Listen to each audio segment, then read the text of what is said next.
I read your book, Stolen Focus. We do have an attention deficit. In fact, it's more than that. It's a bloody crisis. I could feel my attention was getting worse, and I was just really angry with myself. I could see it happening to lots of other people around me. It's everywhere. It's the air we breathe. Sick with guilt, the people at the heart of Silicon Valley feel. I thought they were kidding, so I laughed. They looked at me like I was deranged and backed out the room. It sounds almost like a conspiracy theory. This can't be right. This happened because of really big invasive forces. Why can't you discipline yourself more? Why don't you have better willpower? I'm addicted to my phone. I looked at my screen time and I was shocked. The smartphones were invented, they fucked me over. I know something's really wrong, and I don't know what it is. Sustained focus and attention is at the heart of all human achievement. This is our superpower as a species, right? We are the free citizens of democracies, and we own our own minds. One of the real bombshells for me was... You are in for an absolute treat. Today's special guest is none other than Johan Hari. Johan is leading the field when it comes to focus and attention. His book, which I'm going to hold up right now for those that are viewing, is Stolen Focus. Absolute best-selling book. It's one of many books he has written, all of which have been bestsellers, one of which was turned into an award-winning Academy-nominated film with Samuel L. Jackson. But when Oprah Winfrey says, you've got to read this book, I always listen to Oprah. I read the book. It really changed my thinking around what's going on with focus, what's going on with attention, what is happening in this world with digital technology, with pollution, and with so many other things. One of the best research books, and certainly one that I recommend to all my clients. So today, you are in for an absolute treat. The Lead on Purpose podcast is sponsored by NZ Mortgages. Learn more at nzmortgages.co.nz. Johan, a huge welcome to the Lead on Purpose podcast. Hey, James. I'm so excited to talk to you. I feel like I should apologize to your audience immediately because you are speaking at is it 6:45 in the morning? And It certainly is. I am recovering from COVID. So we're both it's going to be like a conversation between two people in an old people's home who are like 95, right? Which is basically a fog of confusion, but I'm very happy to do it anyway. Cheers. Oh, you're a legend. I'm very impressed by how perky you are. I think the biggest division between human beings is not like atheists versus religious people or like left wing versus right wing.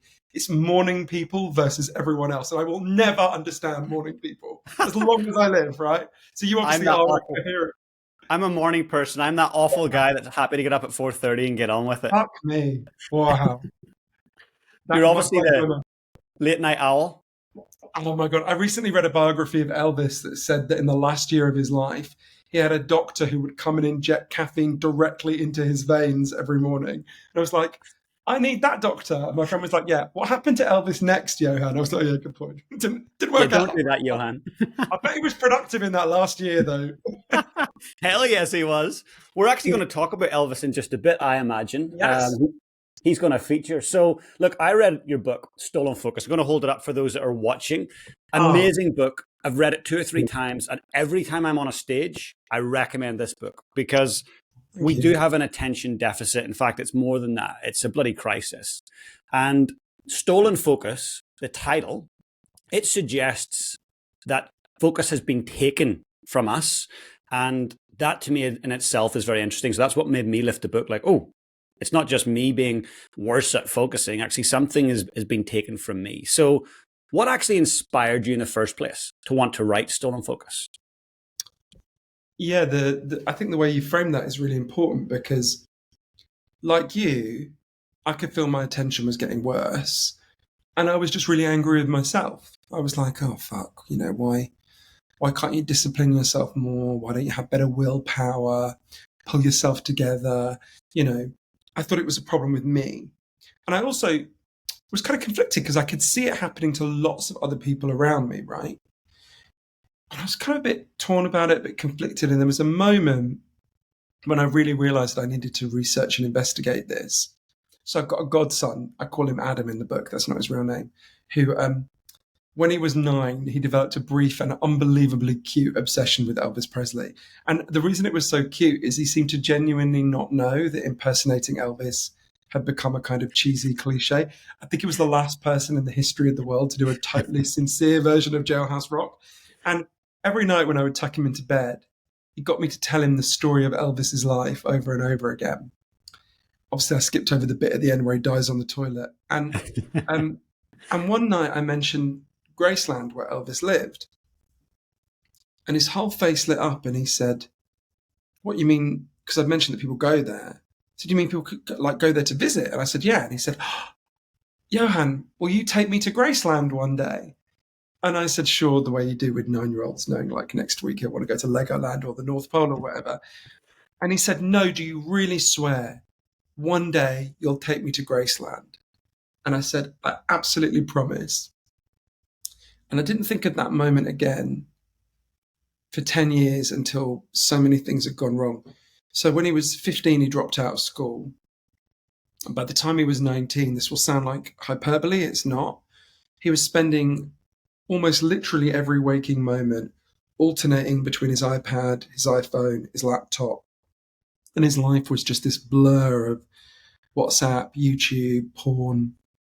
And it was really like he was kind of spinning at the speed of Snapchat. This is before TikTok, and it felt like nothing kind of still or serious could touch him. And one day we were sitting in my flat here in London, and all day I was trying to get a conversation going with him, and I just couldn't, right? I couldn't. And to be totally honest with you, I wasn't that much better, right? I was staring at my own devices. And I suddenly remembered this moment all these years before. And I said to him, "Hey, let's go to Graceland." And he looked at me completely blankly, didn't remember this thing all these years before. But I reminded him, I said, "This is no way to live. Let's break this numbing routine. Let's go on a road trip all over the American South." But I thought ahead. I thought, okay, but you've got to do one thing. You've got to promise something in advance. You've got to promise me that if we go, you'll leave your phone in the hotel during the day, because there's no point going if you're just going to look at your phone the whole time. And he really thought about it. And he wasn't happy living the way he was. And he said, "You know what? I want to do this." And I think it was literally like 2 weeks later, we took off from Heathrow we went to New Orleans first. And a couple of weeks later, we got to the gates of Graceland. And when you get to Graceland now, this is even before COVID, there's no human being to show you around. What happens is you arrive and they hand you an iPad and you put in earbuds and the iPad shows you around, right? It says go Mental. left, right? It was bizarre. And every room you go in, there's an image of that room on the iPad in front of you. And there's a voice kind of telling you a story about that room. And it has this really weird effect that people just walk around Graceland staring at the iPad. and I'm getting a bit kind of pissed off as we're walking around, because I'm like, wow, people traveled a really long way to get here. Why are they not looking at the place? And we got to the jungle room, which was Elvis's favorite room in Graceland. It's got loads of fake plants in it. They've left it as it was when he was alive. And I'll never forget them. There was this kind of middle-aged Canadian couple next to us. And the man turned to his wife and he said, "Honey, this is amazing. Look, if you swipe left on the iPad, you can see the jungle room to the left. And if you swipe right, you can see the jungle room to the right." And I thought they were kidding. So I laughed and I turned and looked at them, and they were just swiping back and forth. And I leaned forward and I said, "But sir, there's an old-fashioned form of swiping you could do. It's called turning your head, because you realize we're in the jungle room, right? You don't need to look at it on the internet. It's literally all around you." And they looked at me like I was deranged and backed out the room. And I turned to my godson to laugh about it. And he was standing in the corner staring at Snapchat, because from the moment we landed, he could not stop. He literally couldn't stop. And I did that thing that's never a good idea with teenagers. I tried to grab the phone out of his hand unsuccessfully. And I said to him, "I know you're afraid of missing out, but this is just guaranteeing that you'll miss out. You're not present at the events of your own life. You're not showing up at your own existence." And he stormed off, understandably. And I wandered around Memphis on my own that day. And I found him that night in the Heartbreak Hotel where we were staying. He was sitting by the huge guitar-shaped swimming pool looking at Snapchat. And I went up to him and I apologized for getting so angry. And he didn't look up. But he said, "I know something's really wrong, and I don't know what it is." Mm. And I realized in that moment, we came away to get away from this problem of distraction, but there was nowhere to escape to. It's everywhere. It's the air we breathe. The average office worker now focuses on only one task for less than a minute. For every one child who was identified with serious attention problems when I was 7 years old, there's now 100 children who've been identified with that problem. And I thought, you know what? This isn't just a problem in me or a problem in him. There's something going on here that I need to understand, which is why for the book I ended up going on this big 3-year journey all over the world, including to New Zealand, where a really important part of the picture came into place for me. And I really radically changed how I think about what this problem is and crucially how we solve it. So, Johan, my understanding is that you actually went off grid, like fully off grid, old school, left your devices that attached you to the internet at home, and you started to discover your own sense or lack of attention. And that led you to writing this book. And of course, you traveled the world for the research aspect of it. Most of us suffer, I think, from RAM syndrome. WRAM, world revolves around me. Most of us have RAM syndrome. So the person that's listening right now is going to go, what do I need to worry about attention for?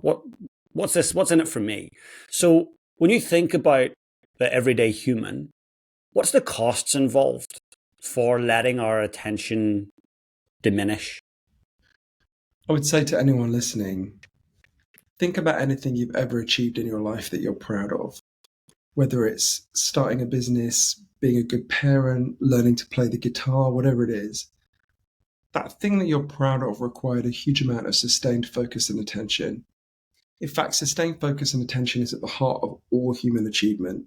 We're speaking in the middle of the Olympics. All sporting achievement comes from sustained attention.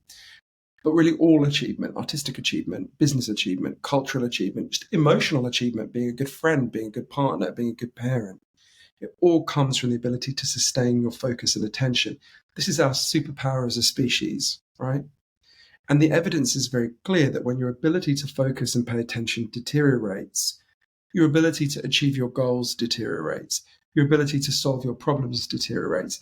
You feel worse about yourself because you actually are less competent when you can't pay attention. And when you get your attention back, it really is like regaining your superpower. And you mentioned that I kind of went offline because at the start of writing Stolen Focus, I was really locked in thinking this was an individual problem, right? I thought, well, there's something wrong with me. What's wrong with me is probably the internet. The smartphones were invented. They fucked me over. Right, I've got to separate myself from smartphones. So I was in this lucky position that one of my previous books had got made into a big Hollywood movie. So I had a load of money. So I thought, right, I'm just going to get out of here. So I went away for 3 months to a place called Provincetown, which is at the tip of Cape Cod. And I had no internet. I had no laptop that could get online. I had no smartphone. And there were many ups and downs in that journey. But the thing that most struck me is I was stunned by how much my attention came back. Interestingly, not just because of the lack of access to the internet, there are many other factors. There are in fact 12 factors I learned that affect our attention, and many of which I realize now were playing out in Provincetown. But it was incredible. My attention went back to being as good as it had been when I was 17. I could sit and read all day if I wanted to. But, I mean, it was stunning and joyful. And then I left Provincetown, got my phone back, and quite quickly went back to being almost as bad as I'd been before. And I realized, look, it's a wonderful luxury if you can go away for a while without your phone. But the answer to this crisis is not going to be all of us joining the Amish or all of us renouncing our phones. We have to find a solution that exists within our lives. And that's why, after being in Provincetown, I went on this big journey all over the world, from Moscow to Melbourne to Miami, not just to cities that begin with the letter M. I don't know why I keep doing that. To interview over 200 of the leading experts on focus and attention. And like I say, what I learned is there's scientific evidence for 12 factors that can make your attention better or can make it worse. And they range really widely, actually. The food we eat, the way our offices work, the way our kids' schools work. There's an incredibly broad array of factors that can positively or negatively affect attention. And loads of the factors that can harm your attention have been massively rising in recent years. So if you're struggling to focus and pay attention, if your kid is struggling to focus and pay attention, it's not that there's something wrong with you or something wrong with your child. There's something wrong with the way we're living. But once we understand these factors, we can begin to get our attention back in ways that are backed by the science.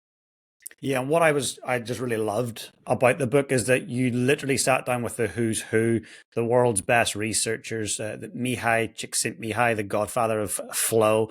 Like, the studies were mind blowing. And as I read it, I started to look at my own existence and realized that I'm addicted to my phone. I looked at my screen time and I was shocked at how much time I spent on apps that brought me next to no joy, but I spent hours and hours on them. So I started thinking about flow more and more and how to achieve that. And clearly, focus and attention is at the crux of achieving flow. So, what do you think stops us from getting into flow state? What are the behaviors and the environmental issues that actually hinder us? So everyone listening will have experienced a flow state at some point in their life, although they might not know that term. Flow state is when you're doing something and you just totally get into it. You get into the zone and it's like, time falls away. And when it's over, you're like, whoa, is it 5 o'clock? That went quickly, right? And different people get into flow, do different things. For me, it's writing. For some people, it's making bagels or brain surgery or whatever it might be.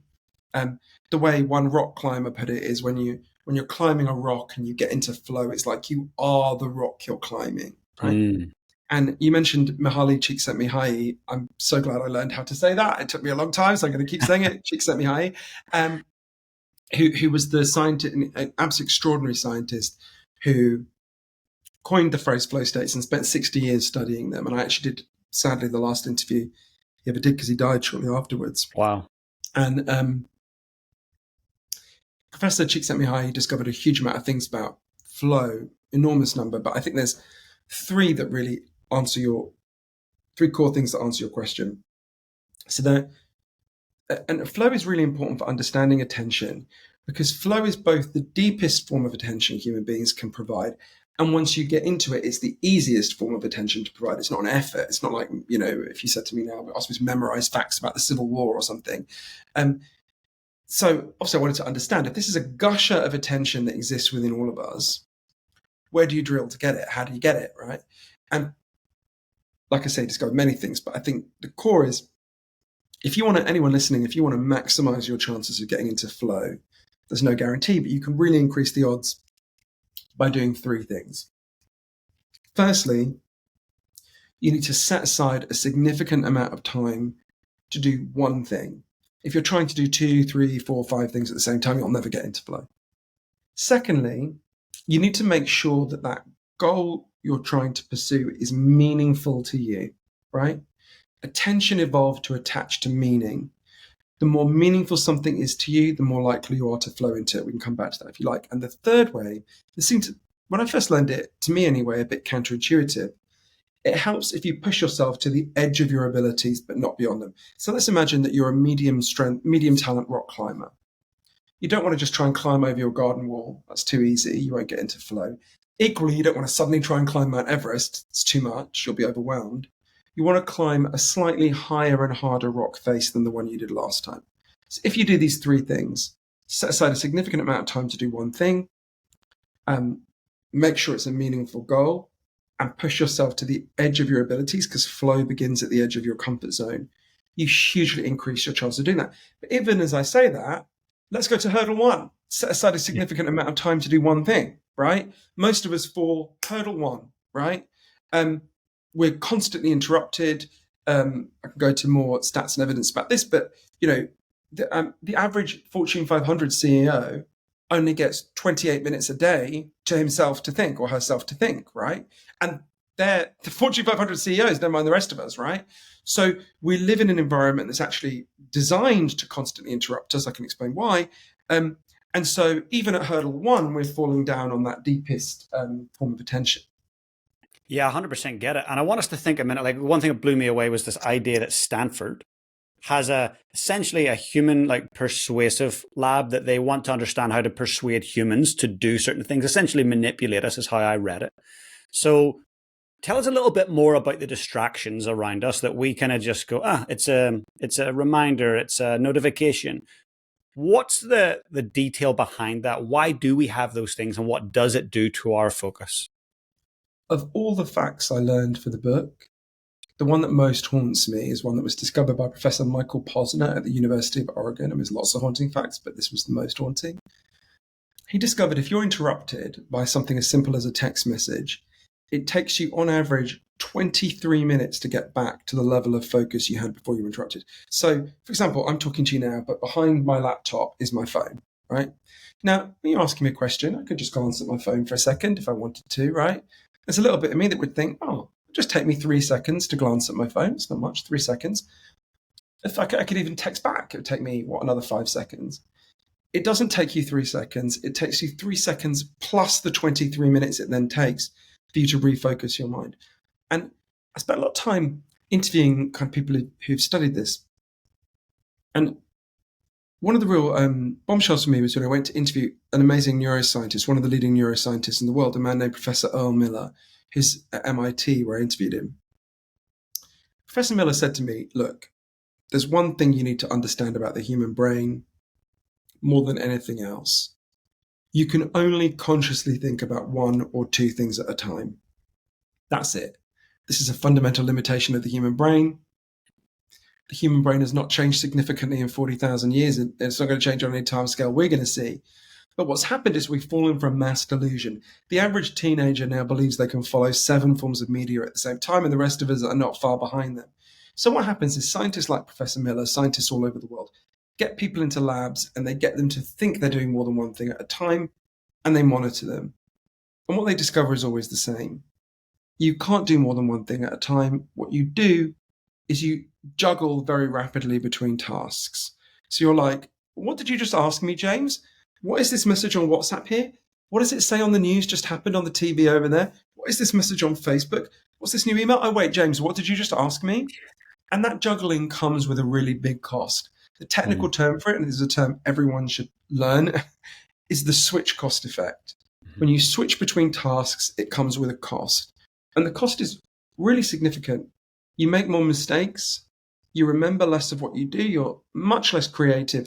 And I remember when I learned that, thinking, okay, I get it. But that's a small effect, right? It's not a big deal. The switch cost effect is huge. I'll give you an example of a small study that's backed by a wider body of evidence. Hewlett-Packard, the printer company, got a scientist in to study their workers, and he split them into 2 groups. And the first group was told, get on with your task, whatever it is, and you're not going to be interrupted. Just do what you've got to do. And the second group was told, get on with your task, whatever it is, but at the same time, you've got to answer a heavy load of email and phone calls. So pretty much how most of us live. And at the end of it, the scientist tested the IQ of both groups.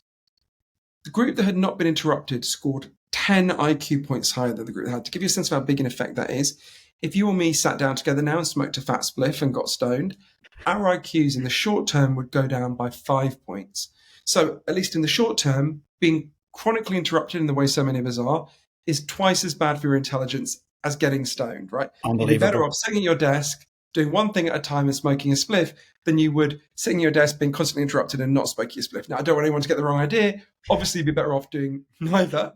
And if you were a chronic long-term stoner, then that would probably damage your IQ more. But you begin to get a sense of how significant this thing that seems like a very small thing, oh, I'm a little bit distracted, I'm a little bit interrupted, in fact affects us at so many layers of our effectiveness and makes us really profoundly cognitively lowers us. As my friend Tristan Harris says, it's a form of human downgrading, right? And that's just one of the factors that's harming our attention.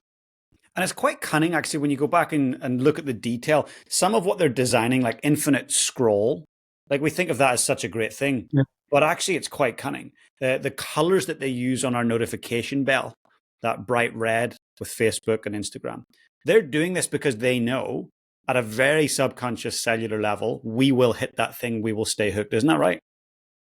It took me a long time to really absorb the truth about this. I spent a lot of time in Silicon Valley interviewing the people who designed key aspects of the world in which we now live. One of the things that most struck me was how sick with guilt the people at the heart of Silicon Valley feel, many of them. I'll give you an example of a great guy called Dr. James Williams, who you should interview, by the way. Remind me to introduce you to him. He's a wonderful person. So he worked at the heart of Google. And one day he was speaking at a tech conference. where the audience are literally the people who design the stuff your kids are using today, right? And he said to them, if there's anyone here who wants to live in the world that we're creating, please put up your hand. And nobody put up their hand. Wow. Not long afterwards, James quit. He became, I would argue, one of the most important philosophers in the world, now based at Oxford University. And people in Silicon Valley kept explaining to me what's being done to us. And although it's not that complicated, I frankly didn't get it. I thought this is too simplistic. It sounds almost like a conspiracy theory. This can't be right. And then they kept going, look, but we literally are the people who did this, right? Take it from us, right? So the way it works is if you open now Facebook, Twitter, Instagram, TikTok, those companies begin to make money out of you immediately in two ways. The first way is really obvious. You see advertising. Okay, no one needs me to explain that. The second way is much more important. Everything you ever do on these apps is scanned and sorted by their artificial intelligence algorithms to figure out who you are and what makes you tick. What makes you happy, what makes you horny, what makes you sad, what makes you angry. And it's learning that information for lots of reasons, but the most important one is to figure out what to show you next that will keep you scrolling. For a really simple reason. Every time you open the app and begin to scroll, they begin to make money because you see ads. The longer you scroll, the more money they make. So all of this genius in Silicon Valley, all this AI, all these algorithms, when it's applied to social media, is geared towards one thing and one thing only, figuring out how do we get you to open the app as often as possible and scroll as long as possible. That's it, right? It was one of them put it to me, just like the head of KFC, maybe a perfectly nice person in her personal capacity, but all she cares about in her professional capacity is how often did you go to KFC this week and how big was the bucket you bought, and your obesity and diabetes are not her concern, right? In the same way, all these companies care about is how often did you open the app and how long did you scroll? How often did your kids open the app and how long did they scroll? That's it. And they have created machines that are unbelievably sophisticated at hacking and invading your attention and keeping you scrolling. Your attention is their fuel. It's the product they sell, right, to the advertiser. So it's a machinery designed to do that. And when you first hear that, if you're like me, I guess, you just think, well, shit, it's like we're trapped in the matrix. But actually, one of the things that can be really empowered is to understand, okay, once you understand the factors that are harming our attention, you can begin to see the solutions which sort of exist at I would argue, two levels. Let's talk about those two levels, because the natural one I go to is, cool, turn your phone off, put it on flight mode, put it away. That's the easy option, but actually that's not easy, and it's not our only option. What are the two levels you see? So there are two levels in which I think we've got to deal with this, right? I think of them as defense and offense. There are loads of things we can do immediately in our personal lives to protect ourselves and our children from the factors that are invading our attention. I go through loads in the book. I'll give you an example of one. In fact, I will demonstrate as a prop because I have it here because I've been using it. So I have here, this is a K-safe. Have you seen one before? I have. These are brilliant. So it's a plastic safe. You take off the lid, you put in your phone, you put on the lid, you turn this dial at the top, and you push the button, and it will lock your phone away for however long you tell it to, between 5 minutes and a whole day. Once it's locked, you can't get your phone. I mean, if there's a fire in here or something, I could stamp on it and it would break and I would have to buy another one. But you don't want to do that. So I would say, everyone, buy a K-Safe. I use it for 3 hours a day to do my writing. I wouldn't get my books written if I didn't do that. Amazing. I'd also say, everyone listening, download now an app called Freedom. It's a very simple app. It can sync to both your laptop and your phone. So say you were addicted to, I don't know, Instagram or Pornhub or eBay or whatever it might be. You can say to it, don't let me go on Instagram for the next hour or 24 hours, whatever you decide. And then if you go onto Instagram, it will just say, you have been set free. And you go and look at it, right? Or you can use it to cut you off from the entire internet if you want. Or you can say specific websites, or you can say social media, or you can say the whole damn web if you want, right? So there are loads of things like that we can do. I'm passionately in favor of them. They will make a really big difference to your life. And I go through, as you know, dozens in the book. But I want to be really honest with people, because I do not think most people who are communicating about attention are being honest with the public. These individual changes are really important for us and our children. on their own, they are not going to fully solve the problem. Because the truth is, this didn't happen because you had bad habits or your kids had bad habits. This happened because of really big invasive forces. And at some point, we're going to have to take on those invasive forces, right? I know that sounds very kind of fancy or bizarre and abstract, but again, I went to places that have done it. At the moment, I feel like what's happening is someone is pouring itching powder over us all day, and then they're leaning forward and going, you know what, mate? You should learn how to meditate. Then you wouldn't scratch all the time. And you want to go, fuck you. I'll learn how to meditate. That's really valuable. But you need to stop pouring this itching powder on me all day, right? So we have to take on the forces that are doing this to us.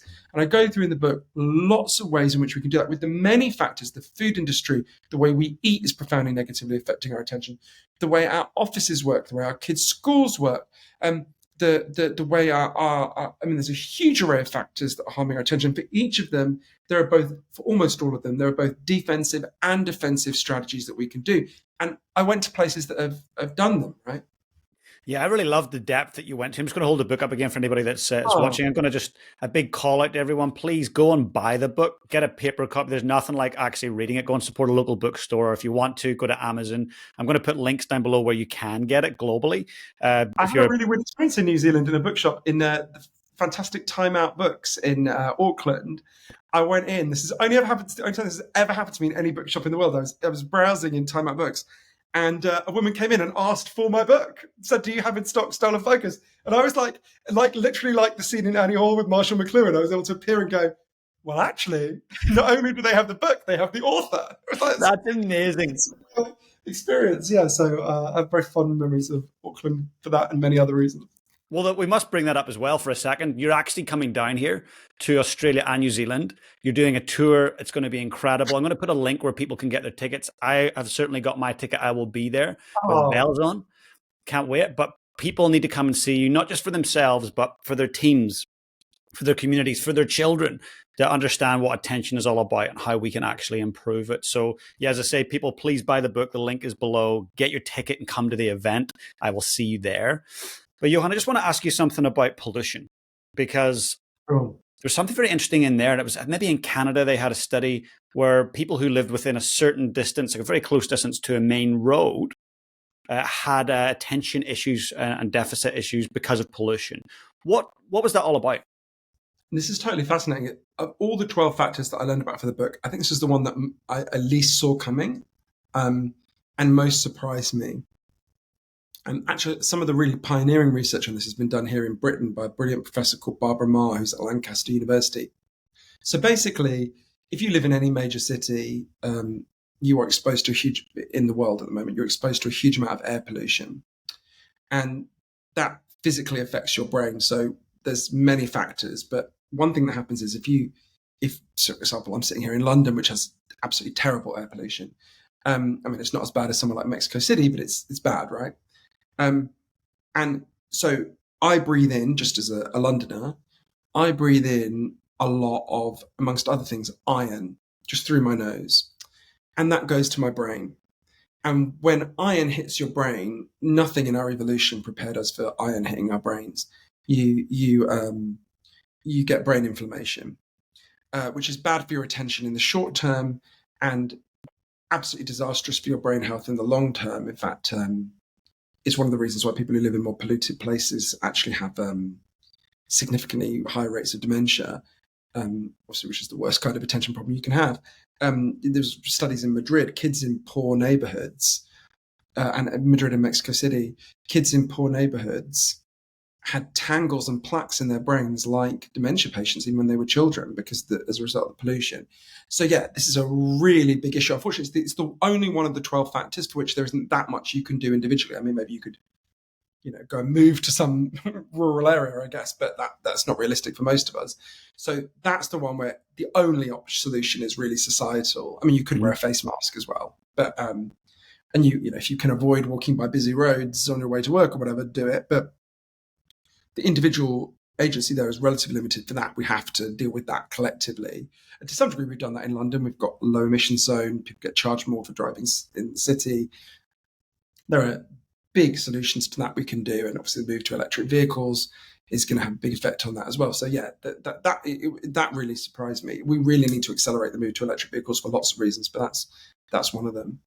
100%. And as you say, it's working collectively. It's not an individual solution there. It's like, how do we all work together to actually change things at a macro level? It's huge.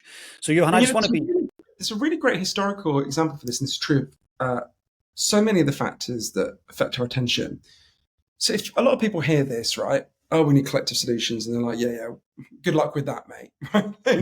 Like, we're not living in a time of great political optimism anywhere in the world.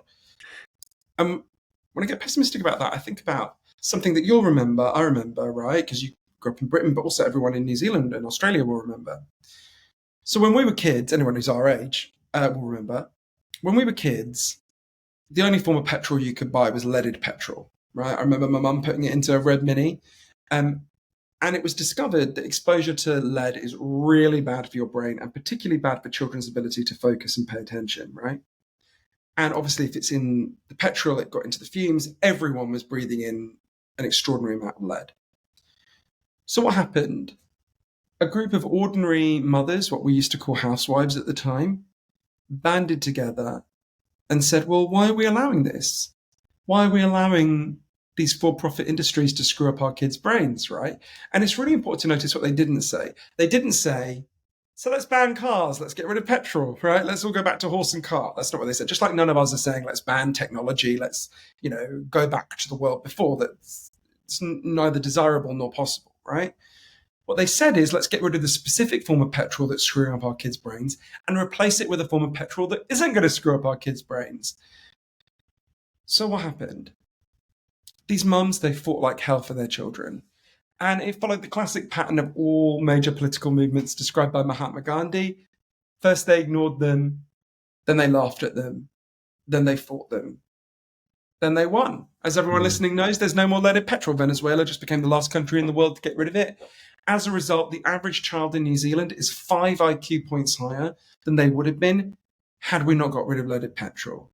Now, to me, that's a really important example. In addition to all the individual defensive moves we've got to make, we can also collectively change our environment to get the factors that are screwing our attention out of the environment as much as possible, right?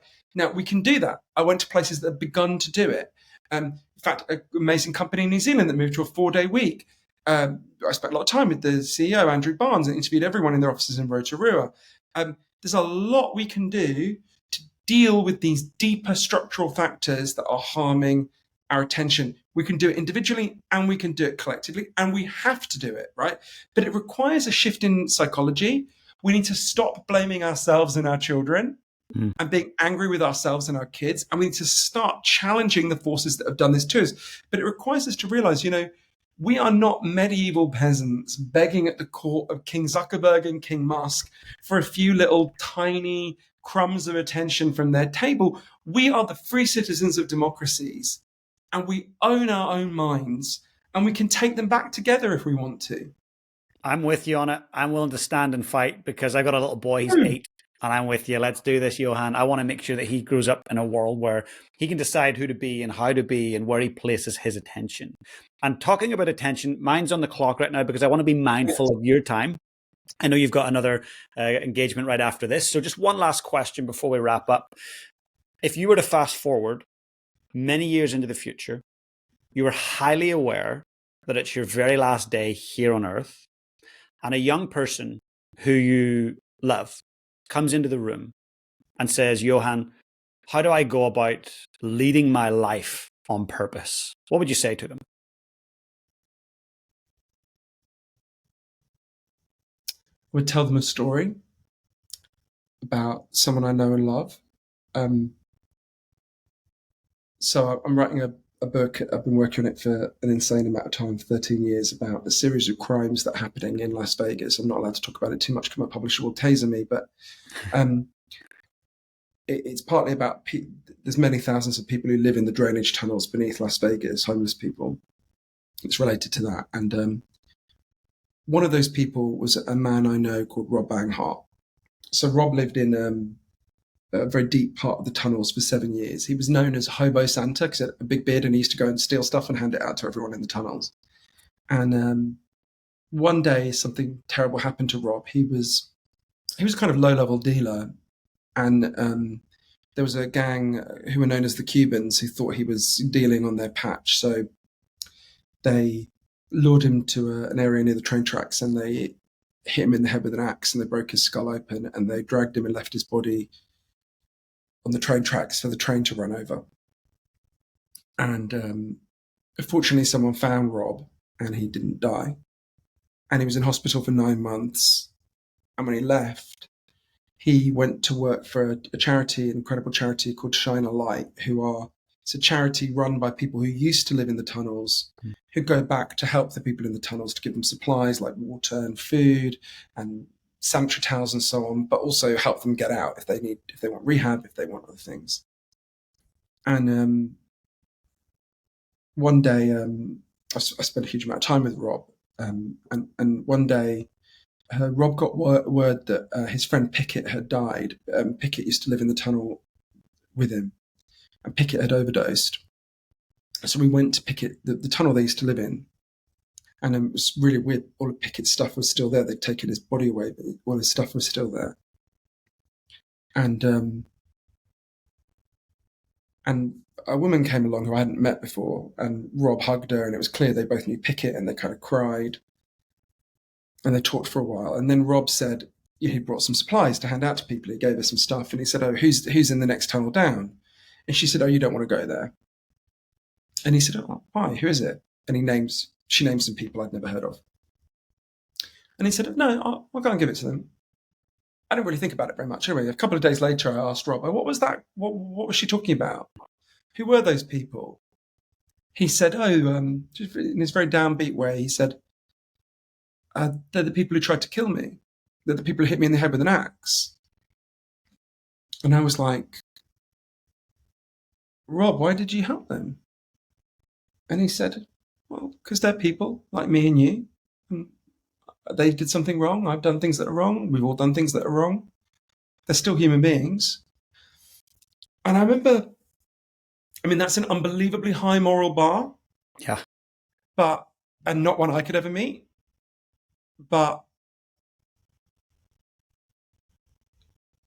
I would tell him about Rob, and I would say, we all have choices in our lives. And we live in a culture which really pushes us towards narcissism, self-aggrandizement, anger, bitterness, and you can give in to all those temptations. And there's pleasures in being angry and bitter and mean. There are. Or you can be like Rob. You can try to side with the least powerful people in the room. You can really listen to people. You can really honor people. You can try to reduce the amount of suffering in the world. You can set aside your ego and try to engage with people in a deeper way. And I think I've met some amazing people in my life, but I think of all the people I know, Rob is doing the most good. And Paul, who also runs Shine a Light with him, Paul Vautrinot, and the many other people who volunteer with Shine a Light, who are amazing people. And by the way, people can donate to Shine a Light online if you just Google Shine a Light Vegas. But so yeah, I wouldn't try to give abstracted advice. I would try to talk about Rob, and That's I would incredible. say, try and be more like him if you can. Thank you for sharing that. And I'm going to make sure the team puts a link so people can go direct there if they do want to donate. Yeah. Thank you for bringing that up. And Johan, thank you for the work you do. I can't wait to continue reading your books. As you and I grow up and grow old, you'll continue writing. I'll continue reading. So thank you. I really appreciate it. And I look forward to seeing you in Auckland. Have an amazing time down here. The link is in the show notes. Go and get yourself a ticket. Get one for your friend. Bring your team along if you have an office. This is going to be an amazing event not to be missed. But Johan, for now, thank you so much. Oh, what a pleasure. I meant to say, or my publishers will boot me. You can also find out where to get the audiobook, the ebook, and the physical book at stolenfocusbook.com. Yeah, I really enjoyed this, James. Thank you so much. I regret that you've lost your Belfast accent slightly, because I love a Belfast accent. If you'd done it as a thick Ian Paisley brogue, that would have made me very happy. But, tell me about how the Pope was the Antichrist. You're good at that. Antichrist. Oh, Lord. Cast out the Antichrist. Our next podcast we'll do. I'll do entirely in character as Ian Paisley, and you can do it in character as Martin McGuinness. And Bring it on. That'll have millions of hits guaranteed. Indeed. Excellent. I Cheers, love it. James. Thank Pleasure. you. Thanks so much. The Lead on Purpose podcast is sponsored by NZ Mortgages. Learn more at nzmortgages.co.nz.